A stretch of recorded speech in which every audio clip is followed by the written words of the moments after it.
Supervillains. Thanos, Darth Vader, My Uncle Bud in Idaho. Notorious characters. Antagonists that make us sleep with one eye open.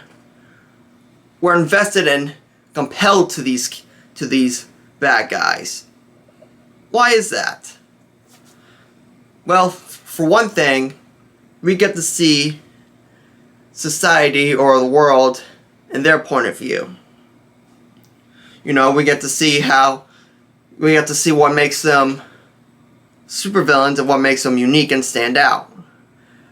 Villains have been around since, entertainment and stories has been invented. Now, often, in past decades and if not centuries, we root for the protagonists and the heroes in the story. The heroes or protagonists face a conflict with an antagonist or villain. They square off, go toe-to-toe. The protagonist has a happy ending. But I feel like nowadays that we're starting to see more spotlight with supervillains. They're starting to have their more screen time, that be in shows or movies and comic books. These notorious characters are becoming, much more mainstream than what they were decades ago. And why is that? Well, I feel for certain that we're starting to see, their point of view. That, we're starting to show empathy towards these notorious characters. And sure, I'll admit it sounds a little weird at first, but when you really think about it, about showing empathy towards certain characters, it almost kind of makes sense. Like, take the Joker for an instance. A character who's been around for 80 years. And, whether you take it in context of, in movies or comics, the Joker is a truly wild and, notorious character at best. And, we see this in, with Heath Ledger's Joker.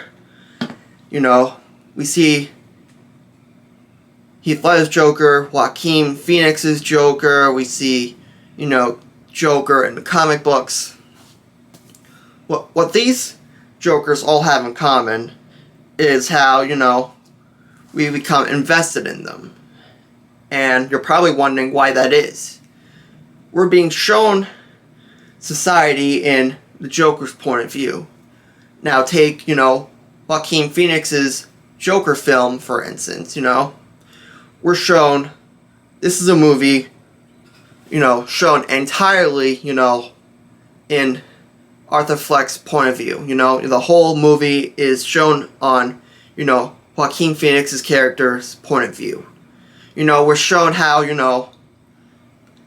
like the, mental health of one person, can bring an uprising to a society. Joker shows us how, top class of, those higher of us, they look down on us as the little guy, and, we're nothing to them. And, Joker, or Arthur Fleck in this case, is, he's just tired of being, someone who's just being looked down upon, He's just an ordinary person who, society doesn't care about. And, with that scene with Robert De Niro's character, in the talk show interview, that scene alone brings out to, why people are invested into the Joker. I'll get to that a little bit more on. But now, let's compare that to Heath Ledger's Joker. Now, let's talk about the interrogation scene in The Dark Knight, where, Heath Ledger talks about how, society, they only look out for oneself. A person only looks out for oneself. They don't look out for each other. They just only care about themselves. They're arrogant and ignorant and whatnot. Supervillains like the Joker are what make, people show empathy. Now let's take a supervillain like Loki, someone who is charismatic and pretty good looking. Whether you take that in context of comics or live action movies, Loki is, a pretty interesting character. If you've read the comics or seen movies with him in it. Supervillains are becoming much more mainstream than they were decades ago. And like I said, because I feel like we're being shown more spotlight and we're being shown more into the point of view. I mean, supervillains are getting their own movies now. I mean, look at Joker and Venom and whatnot, We're become so invested in supervillains that, we start to realize, hey, these supervillains are human, or at the very least people just like us, Now, I know this isn't with all supervillains, don't get me wrong, but with the supervillains we're being shown nowadays, like with Joker and Loki and, depending on what you read in comic books and watch on, entertainment, supervillains, go through terrible things, They have their bad days, they have a dark side, just like all of us. We ignore the context of them in the past, like decades ago. And, we're being shown more on their perspective. And like I said, we're being shown more on this because, if we're being shown way too much more on superheroes in the past, and I feel like no one really cares about the superheroes anymore. It's really more about the supervillains. Now, also keep in mind that a superhero can become a supervillain, or a supervillain become a superhero. It can go any way around. Like, take Magneto, for instance. Magneto is he was a Holocaust survivor in Auschwitz. What happened was truly very unfortunate. And, for those who do not know, Magneto is actually based off of, when he was first created, Magneto was actually based off of Malcolm X, while Charles Xavier was based off of Martin Luther King Jr. And, just these are two polarizing characters who have two different agendas on how they want to handle the world. And that's what also makes a great supervillain. They have to have, an agenda. It's a supervillain. What makes a supervillain great is an agenda. They have to be unique, and most importantly, their perspective on society. People like Magneto, the Joker, and whatnot.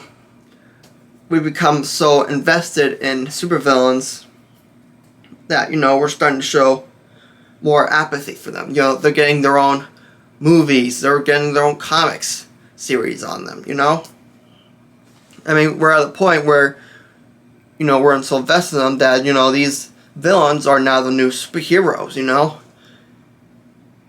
And yeah, it's really just, a really interesting concept when you think of it.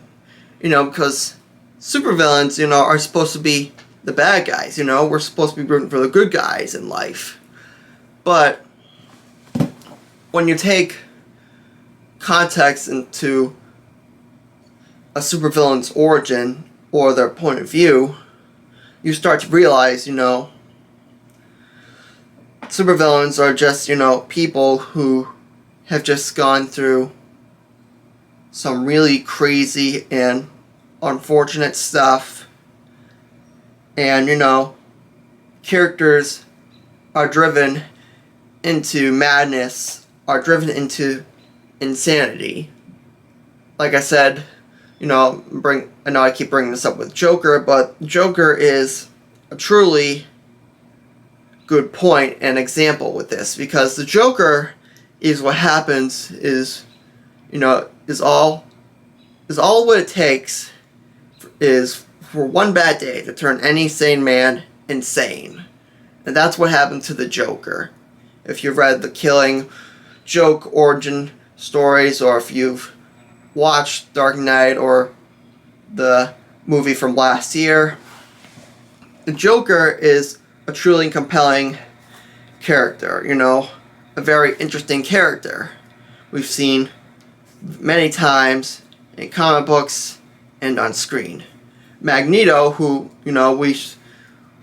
has gone through some crazy stuff, who has seen terrible things, he just wants equality for mutants the same way, humans have rights, There's really that similarity between, Malcolm X, Martin Luther King, and with, Magneto and Professor X, These are characters who are just trying to fight, to prove to the world that, this is how, this is what society is. And they're trying to bring that point of view onto society, but society won't see it that way.